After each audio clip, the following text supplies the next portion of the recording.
శ్రీ మహాగణాధిపతయ నమః. ఐం మహాసరస్వత్యై నమః. శ్రీ లలితాంబికాదేవ్యే నమః. మహాశివరాత్రి పర్వదినము రాబోతూ ఉన్నది. మహాశివరాత్రి అనగానే మామూలుగా ప్రతి వాళ్ళము పాలు, పెరుగు, తేనె, నెయ్యి, చక్కెర లేదా టెంకాయలు లేదా కొబ్బరి బోండం ఇలా ఏవో కొన్ని తీసుకొని పరమేశ్వరుడి దేవాలయానికి వెళతాం. సహజంగా అంటే అభిషేకానికి ఇవ్వటము, సరే అంతా అయిన తర్వాత తీసుకుంటామని కొంతమంది, లేకపోతే అక్కడ కూర్చొని ఆద్యంత పర్యంతము ఉండి ప్రసాదం తీసుకోవటము, తీర్థం తీసుకోవటం, అభిషేకం చేయించుకోవటం ఇవన్నీ కూడా జరుగుతూ ఉంటాయి, సహజం. అయితే మనము 12 రాసుల వాళ్ళు కూడా ఏమి తీసుకువెళితే మనకు శీఘ్ర ఫలితాలు వస్తాయి, అది కూడా అందరికీ అనుకూలవంతమైనటువంటివి, చిన్నవాళ్ళ దగ్గర నుండి పెద్దవాళ్ల వరకు అనుకూలమైనటువంటివి ఉండాలి. మరి అందరికీ చాలా ఈజీగా ఉండేటువంటివి ఉండాలి. ఈ రోజుల్లో ప్రతిదీ కూడా డబ్బుతో కూడినటువంటి పని. మరి పూర్వమంతా కూడా ఎలా చేసుకునేవాళ్ళు? ఇంతింత ఇది లేవు కదా, మరి ఆనాడంతా ఎలా చేసేవాళ్ళు అంటే, అందుకనే భగవంతుడు ఎప్పుడూ కూడా సులభుడు. ఎవ్వరికైనా పరమేశ్వరుణ్ణి పరమేశ్వర అని పిలవంగానే పలికేటువంటి దయాళువు అని పేరు. ఆయన బోళాశంకరుడు. ఓం నమశివాయ అనేటువంటి శివ పంచాక్షరిని గనక మనము చదివినాము అంటే చాలు, పరమేశ్వరుడు ఎంతో తృప్తి చెందుతాడు అనేటువంటిది ఉన్నది. అలా అని ఇంట్లో కూర్చొని కూడా చేయొచ్చు కదా అని అనుకోవచ్చు, అలా చేసుకునే వాళ్ళు ఉంటారు. కానీ వెళ్ళాము అనుకోండి, మనకు ఒక ఆత్మతృప్తి, అక్కడ ఒక ఆనందం. గుడికి వెళ్ళి మనము పూజ చేసుకోవటము అనేటువంటిది మన కర్తవ్యం. మనము నిత్య కర్మలలో భాగముగా మనము చేసుకోవాల్సినటువంటి విధి విధానాలకు అనుకూలముగా మనం ఎప్పుడైతే చేసుకుంటామో, మనకు కాదు, మనము తల్లిదండ్రుల కోరిక ఎవ్వరికైనా ఏముంటుంది? పిల్లలకు రేపు భవిష్యత్తులో బాగా ఉండాలి, వాళ్లకు ఎంతగానో అనుకూలించాలి, అన్ని రకాల బాగుండాలి అనేటువంటి కోరికతో మనం ఏవేవో చేసుకుంటాం. ఇప్పుడు పిల్లలకు పెళ్లిళ్ళు కావాలన్నా, చాలా కాలం అయింది పెళ్లిళ్ళు కావడం లేదు అనుకున్నా, ఉద్యోగం రాలేదు అనుకున్నా, లేదా మంచి ఉన్నతమైనటువంటి స్థితి కలగలేదు అనుకున్నా, ఎన్నో ఇంట్లో సమస్యలు ఉన్నాయి, సమస్యలు ఒక్కొక్కటి తీరాలి అని అనుకున్నా, అంతేకాకుండా రుణబాధలు తీరాలి అన్నా, కోర్టు పరమైనటువంటివి ఏమైనా సమస్యలు ఉంటే తీరాలి అనుకున్నా, ఇలా ఒక్కటేమిటి, దేనికైనా మనకు ముందు భగవంతుడు స్వామి నాకేమిటి ఈ పరీక్ష, నేనేం తప్పు చేశాను అని అనుకుని భగవంతుడే గుర్తొస్తాడు మనకు. అందున మహిమాన్వితమైనటువంటి మహాదేవుడి యొక్క మహాశివరాత్రి ఈ పర్వదినము నాడు ఎవరు ఏ రాశి వాళ్ళు ఏమి చేసుకుంటే మేలు జరుగుతుంది అనేటువంటివి నేను తెలియజేస్తాను. ఖచ్చితంగా ఇవి చేసి చూడండి, మీకు ఎంతో కొంత మేలు 100% జరిగి తీరుతుంది. భగవంతుడికి ఏది చేసినా తప్పకుండా తీరుతుంది గాక. అలాగే మిథున రాశి, కన్యా రాశి వాళ్ళు చేసుకోవాల్సినటువంటి ఇది ఏమిటి అంటే, మీ పనులు జరగటానికి చెరుకు రసముతో అభిషేకము చేయించుకోండి. తప్పకుండా మీకు అది చేయించుకున్న తర్వాత మీకు కొన్ని పనులు ఖచ్చితంగా జరిగి తీరుతాయి గాక. వీటన్నిటితో పాటు మరి విదేశపళ్ళం అంటున్నారు కదా గురువు గారు, మరి పాలు, పెరుగు, తేనె, నెయ్యి, చక్కెర, పంచామృతాలు, అరటిపళ్ళు ఇవన్నీ అక్కరలేదా అని అనవచ్చు. అవి కూడా తీసుకెళ్ళవచ్చును మీ శక్తి అనుసారం. కానీ ఇవి ఎక్కువ మోతాదుతో ఎప్పుడైతే మీరు తీసుకువెళ్ళి చేయించుకుంటారో ఖచ్చితంగా మేలు జరుగుతుంది.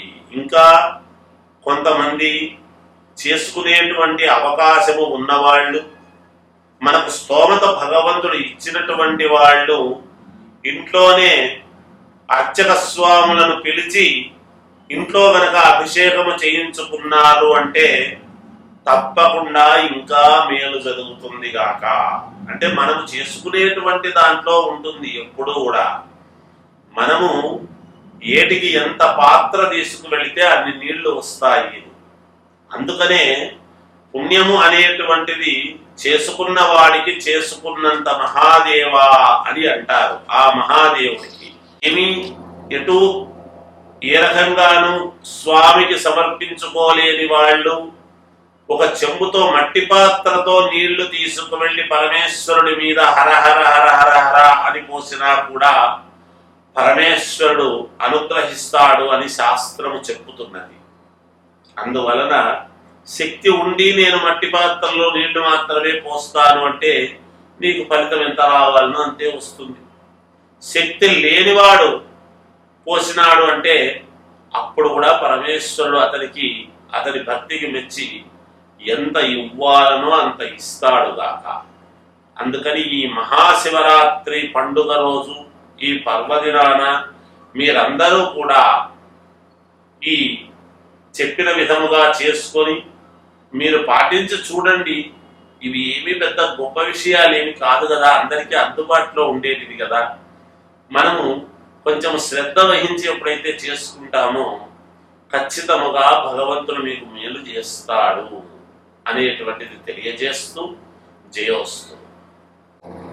మామూలుగా మనము శివాలయాలకు వెళతాం.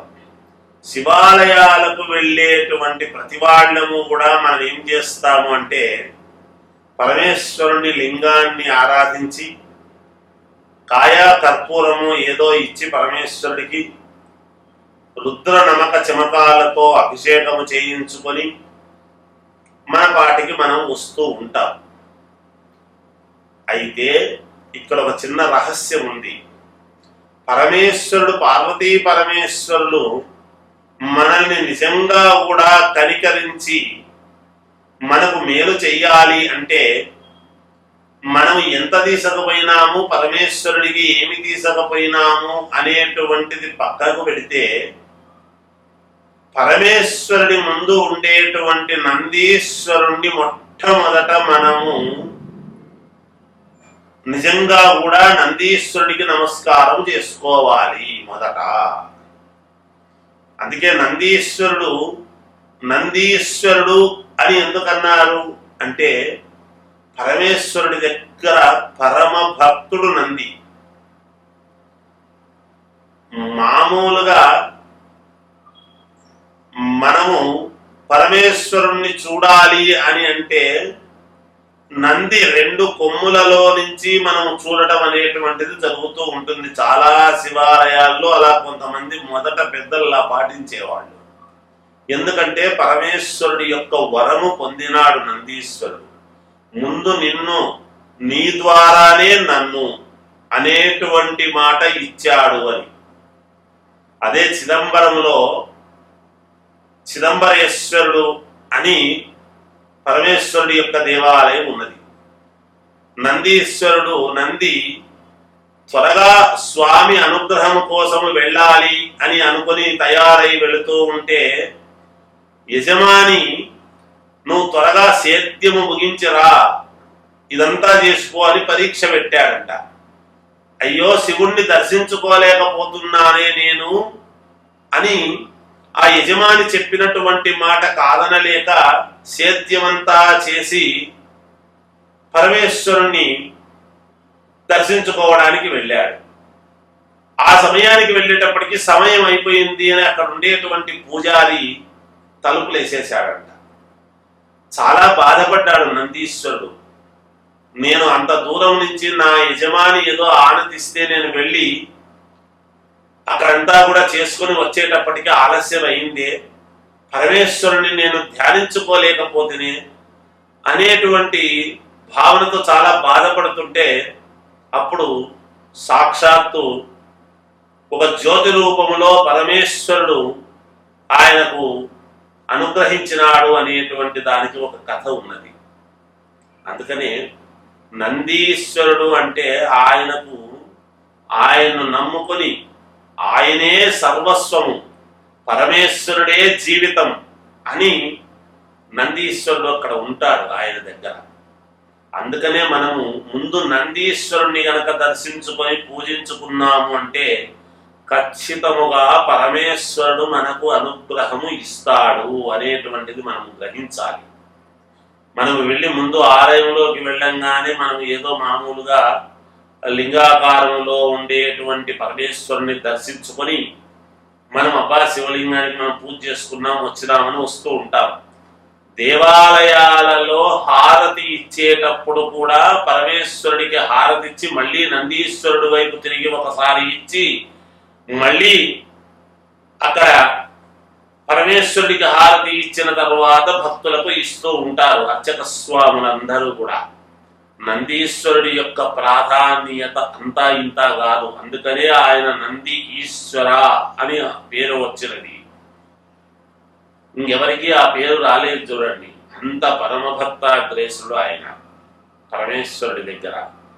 అందుకని స్వామివారి నిర్మాల్యము అదంతా కూడా తీసేస్తే పడేయొద్దండి, అది నాకు కావాలి అని స్వామి అనుగ్రహముతో పొందాడు నందీశ్వరుడు.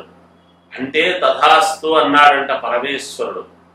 మామూలుగా నిర్మాల్యము పడేస్తాం మనం, అలా కాదు, నందీశ్వరుడు అది నాకు కావాలంటే స్వామివారి యొక్క ప్రసాదము నాకు కావాలి అని అలా కోరిక కోరుకున్నాడు ఆయన. అందుకని అలా ఎందుకు, ముందు నీకు పూజలు చేసిన తర్వాతనే నీ నుండి నేను, నీ ద్వారా నేను అనేటువంటి అనుగ్రహము పరమేశ్వరుడు ఇచ్చిన దాని వలన ఆ నందీశ్వరుడి యొక్క రెండు చెవుల మధ్యలోను కొమ్ముల మధ్యలోను మనము పరమేశ్వరుణ్ణి దర్శించుకుంటే పుణ్యప్రదం అనేటువంటిది ఎన్నో జన్మల పుణ్యఫలముగా మనకు భగవంతుడు మనకు అనుగ్రహాన్ని ఇస్తాడు అనేటువంటిది ఉన్నది.